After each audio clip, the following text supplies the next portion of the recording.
ఉద్యోగాల పేరుతో తెలుగు రాష్ట్రాలకు చెందిన యువతి యువకులకు మోసం చేస్తున్న Chandigarh Evinmo India private limited సంస్థ గుట్టు రట్టయింది. Barcode, QR code creation, data entry జాబ్ల పేరుతో వారిని చండీగఢ్కు తీసుకెళ్లిన కంపెనీ ప్రతినిధులు వారి నుంచి డబ్బులు వసూలు చేశారు. ఒక్కొక్కరి నుంచి 3,000 నుంచి 70,000 రూపాయలు వసూలు చేశారు. అనంతరం ఉద్యోగాలు ఇవ్వకుండా వేధింపులకు గురి చేశారు. దీంతో వారి చెర నుంచి తప్పించుకున్న 15 మంది ఖమ్మంకు వచ్చారు. దీనిపై మరింత సమాచారం మా ప్రతినిధి శ్రీధర్ అందిస్తారు. ఉద్యోగాల కోసం పంజాబ్ రాష్ట్రం చండీగఢ్ వెళ్ళి అక్కడ మోసపోయి వాళ్ళ చేతిలో దెబ్బలు కూడా తిని వాళ్ళ నుంచి తప్పించుకొని ప్రాణాలు కాపాడుకొని తప్పించుకొని ఖమ్మం చేరుకున్న యువత మనతో ఉన్నారు. వారితో ఒకసారి మాట్లాడదాం. వారు ఏ విధంగా మోసపోయారు, ఏం జరిగిందో ఒకసారి అడిగి తెలుసుకుందాం. ఏం జరిగింది? మీరు అక్కడ పంజాబ్ రాష్ట్రం నుంచి ఎందుకు వెళ్ళారు? మీరు అక్కడ చండీగఢ్ ఎందుకు వెళ్ళారు? అక్కడ పరిస్థితి ఏంటి? అక్కడ మా ఫ్రెండ్స్ ఉన్నారని చెప్పారండి. జాబ్ ఉంది అని మాకు ఫోన్ చేశారు. అక్కడ జాబ్ అనేటప్పటికి మేము వెళ్ళాం. ఆ జాబ్లో ఇంటర్వ్యూ అరే ఫస్ట్ 3 రోజులు క్లాసులు ఉండిద్ది అని చెప్పేసి 3K కట్టాలి అని అంటే 3K కట్టాము. ఆ క్లాసులు విన్నాము, అది అయిపోయింది. అప్రూవల్ పాస్ అయ్యాము. అప్రూవల్ పాస్ అయ్యాక 70,000 కట్టాలి, 50,000 కట్టాలి, 10,000 కట్టాలి అని చెప్పారు. అరే ఇది మన కోసమేరా, మన కెరియర్ కోసం ఇప్పుడు దాకా ఎన్నో పోగొట్టి అది ఇదని వాళ్ళ మాయ మాటలు అది ఇదని చెప్పి ఆ మాయలో పడి మేము 70,000 కట్టాం. మనిషికి 70,000 కట్టాక అది బిజినెస్ కాదు, జాబు కాదు.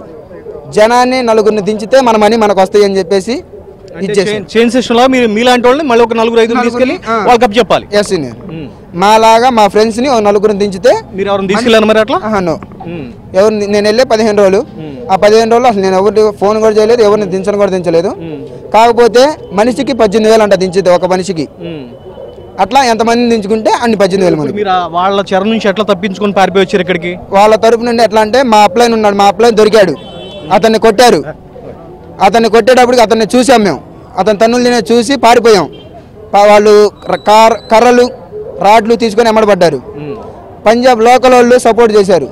కర్రలు రాడ్లు ఏంది మీరు అది ఇదని వాళ్ళు తిట్టాక అవి పడేశారు.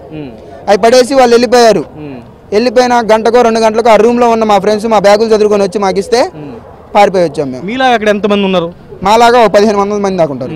1500 మంది. మేడం మీరు చెప్పండి, మీకు బెదిరింపులు వచ్చినాయి, మిమ్మల్ని చంపుతా ఉంటున్నారు, మిమ్మల్ని ట్రైన్లో కూడా చంపేస్తా ఉన్నారు, ట్రైన్ దిగిన తర్వాత కూడా చంపుతా ఉంటూ చాలా భయంకరంగా మిమ్మల్ని బెదిరించిన పరిస్థితుంది. అసలు మీకు వాళ్ళకి సంబంధించి మీరు అక్కడికి ఎందుకు వెళ్ళారు? ఏం జరిగింది? సరే, యాక్చువల్గా నేను గురుకులంలో 5 ఇయర్స్గా టీచర్గా చేశాను. అందులో నా స్టూడెంట్ కీర్తన అనే అమ్మాయి నాకు ఇక్కడ ఇలాంటి జాబ్ వేకెన్సీస్ ఉన్నాయి మేడం, మీకు తెలిసిన ఎవరన్నా ఉంటే మీరు పంపించండి అని చెప్పేసి నాకు చెప్పడం జరిగింది.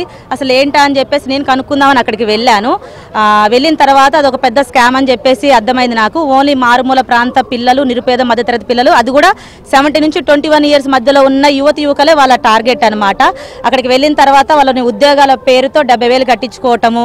అక్కడ ఎటువంటి ఉద్యోగాలు ఉండవు. వాళ్ళు 70,000 కట్టిన తర్వాత ఆ కట్టిన పర్సన్తో మళ్ళీ బెదిరింపులు చేసి ఇక్కడ మళ్ళీ ఉమ్మడి రాష్ట్రం నుంచి ఒక్కొక్కరు నలుగురిని లింక్ సిస్టమ్ ద్వారా పిలిపించి వాళ్ళతో కూడా 70,000 ఈచ్ పర్సన్ తో కట్టించుకోవడం జరుగుతుంది. ఉద్యోగం పేరుతో డబ్బులు తీసుకుంటారు కానీ వీళ్ళకేం ఉద్యోగం లేదు సార్. వీళ్ళ పని ఏంటంటే నేను వెళ్ళి జాయిన్ అయ్యాక 70,000 కట్టాలి, నేను మళ్ళీ ఇంకొక 4 పిలిపించి వాళ్ళతో 70,000 కట్టించాలన్నమాట. మళ్ళీ వాళ్ళు ఇంకో 70,000. ఈ విషయం బయటికి చెప్తే వీళ్ళని కొడతారు, అవసరమైతే చంపేస్తారు కూడా సార్. యాక్చువల్ గా అంతా నన్నే చాలా బ్లాక్ మెయిల్ చేసి నన్ను కూడా బెదిరించడం జరిగింది. ట్రైన్ లో కూడా నన్ను లేపేస్తా అని చెప్పేసి కొంతమంది మనుషులు కూడా పంపడం జరిగింది.